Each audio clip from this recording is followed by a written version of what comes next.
Hello friends, this is Laima. Welcome to my channel where I'm sharing self-coaching and neuroscience-based techniques that have helped me and my clients to become authors of their lives. About 3 years ago, I started to dive deeper into neuroscience, and it really changed the way I started to think about happiness and why I am unhappy and why so many people are feeling unhappy and what to do about it. Disclaimer, I'm not a neuroscientist, although I am a trained neurocoach and I use neuroscience-based techniques in my coaching practice, as I already mentioned. I feel that when neuroscience entered my life, or I entered the world of neuroscience to be precise, suddenly everything made such a big sense. And by everything, I mean human behavior, relationships. It gave me understanding of why I'm feeling a certain way. It helped me to understand my relationship with myself, with people around me, and why in general I have particular thinking and behavior patterns. And all this is governed by our brain, which is basically a CEO of ourselves. The way our CEO functions profoundly affects all areas of our life. So here comes the most groundbreaking discovery that I had 3 years ago. Our brain was not designed for happiness, it was designed for survival. For 30 plus years, I was trying to figure out how to become happy for once and forever. And I truly believe that something is wrong with me, why I'm feeling unhappy so often. And finally, someone revealed a truth that there's nothing wrong with me. The truth is that I'm an owner of a human brain, and this is the way our human brain functions. The default settings for our brain are optimized to avoid threats, imagined or real. Our brain doesn't know the difference. While happiness and joy, this is optional. Optional like an extra dip for your French fries. It's simple as that. Happiness is not a biological necessity for our survival, and our survival is maintained by balance or homeostasis, which is the property of a human biological system to self-regulate and achieve optimal internal environment. And optimal means not too much, not too little, not too hot, not too cold, not sad, not excited. You see what I mean? And before it starts to sound too depressing, here are some good news. Our brain, our CEO, has everything to create our own happiness. And that is possible because of neuroplasticity, which is our brain's capacity to change its structure and build new neural connections, including those connections that will make you feel happy. And that is possible with deliberate effort. When I discovered this, it actually made such a big sense to me, because what essentially is happiness? Happiness is a subjective construct, and things that will make me happy will sound like a total disaster for someone else. For example, this year I discovered that winter swimming brings me a lot of joy. And I'm sure there will be a bunch of people, including my dad, who will say that only an idiot will go for winter swimming when it's already freezing as hell outside. Imagine how creepy it could be if we all have same happiness settings. Metaphorically speaking, the world would be a field of identical tulips, while real beauty unfolds when you enter a wild garden filled with flowers and different plants. I'm such a poet. Now let's get back to our brain.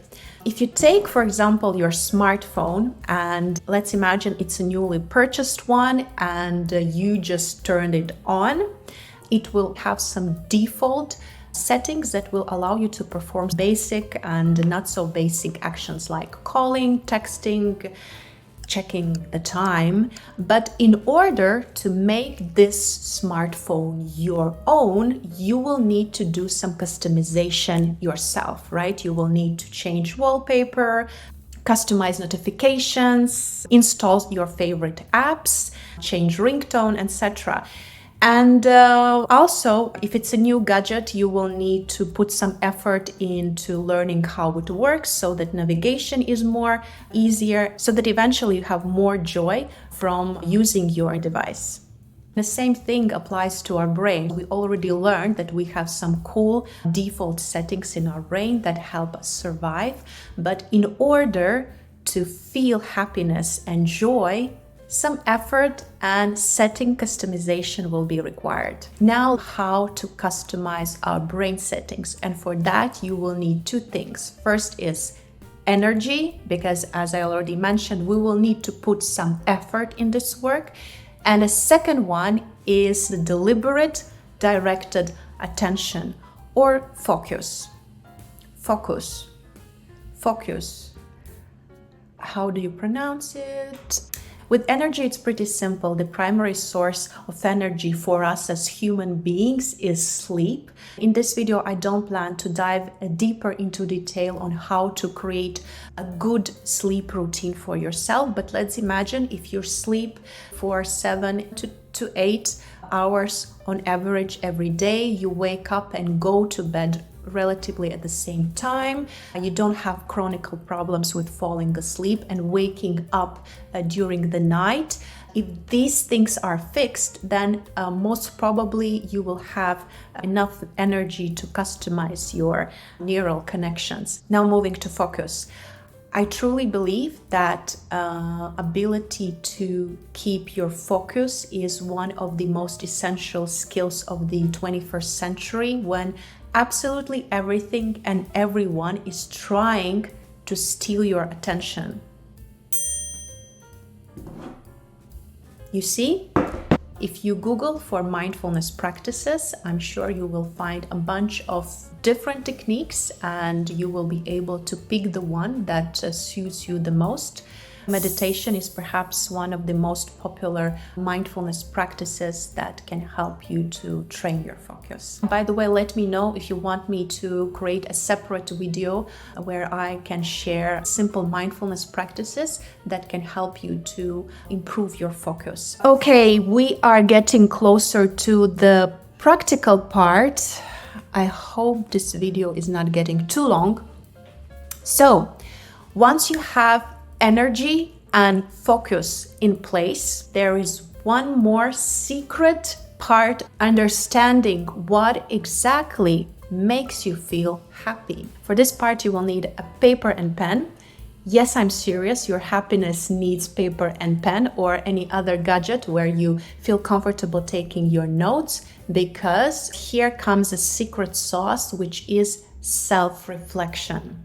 If you're new to self-reflection, it is basically a way of making sense or understanding the knowledge that you have about yourself. For example, I know I love coffee, but if I will drink coffee after 3 p.m., I will have troubles with falling asleep, and the next day, most probably, I won't feel my best.